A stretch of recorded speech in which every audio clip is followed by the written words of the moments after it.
Hey guys, we are going to be talking about the walking to running of 3 to 4 year olds. I'm Andrew, and my partner is Jaden. And so Jaden is going to look at and kind of explain our checklist that we are exploring. Alrighty. So the checklist we found was on KidSense. As you can see, we're on the 3 to 4 year old category. So what we're going to be looking at is transitioning into different positions. So for us, examples would be walking into running. And then on here also says running with control. So that's kind of what we got for our checklist. So now we are going to look at the our subject's video. Set, go.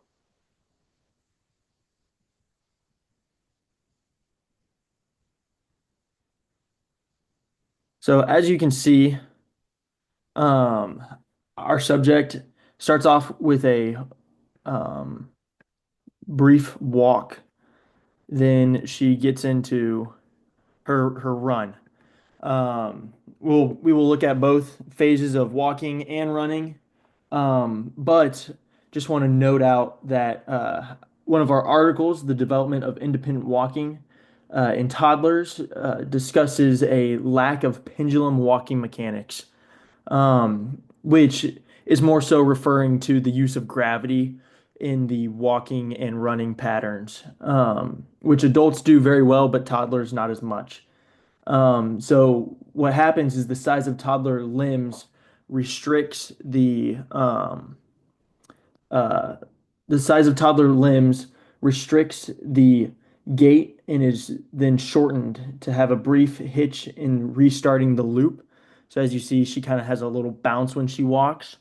And examples of this are using gravity too much or too little. So our subject uses gravity too much in her steps, resulting in not having a light foot. Instead of it's more of a clopping with her foot.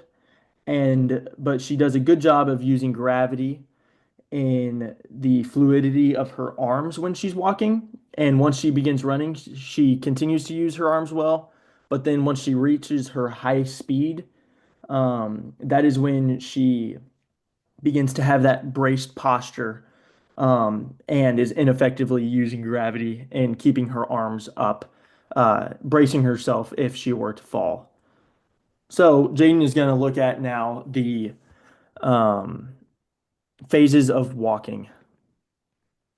All right. So we got a little picture here to kind of give you like a visual of the phases of walking.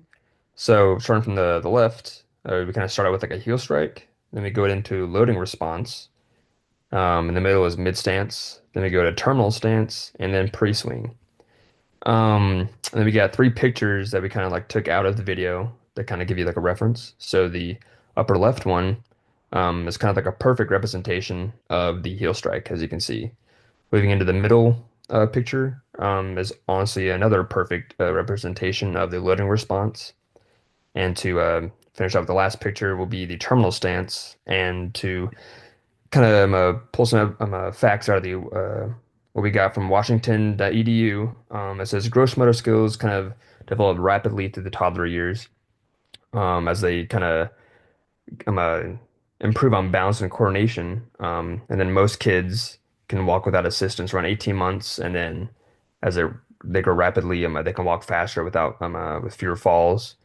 And then by 36 months, they are able to walk with like a heel toe progression, kind of like adults. So, and they can kind of run more controlled.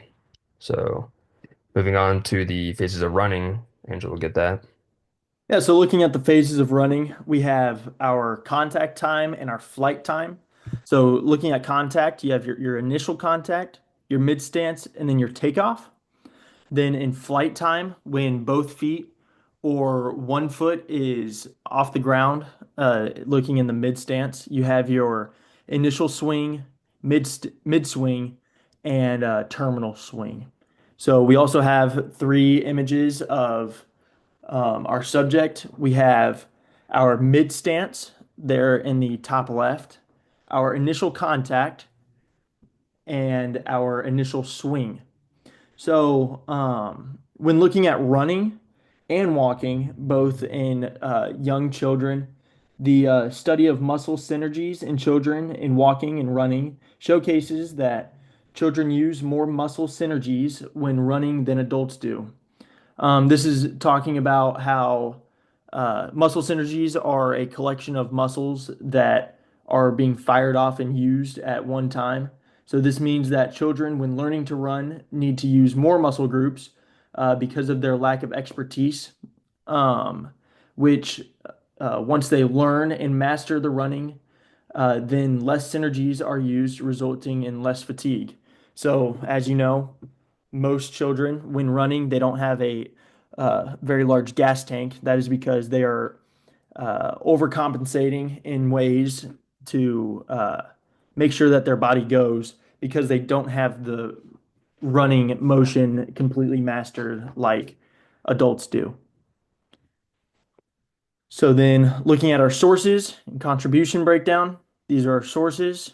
And uh, regarding contribution, Jaden and I both worked on this at the same time. Yep. Thank you for listening. Thank you.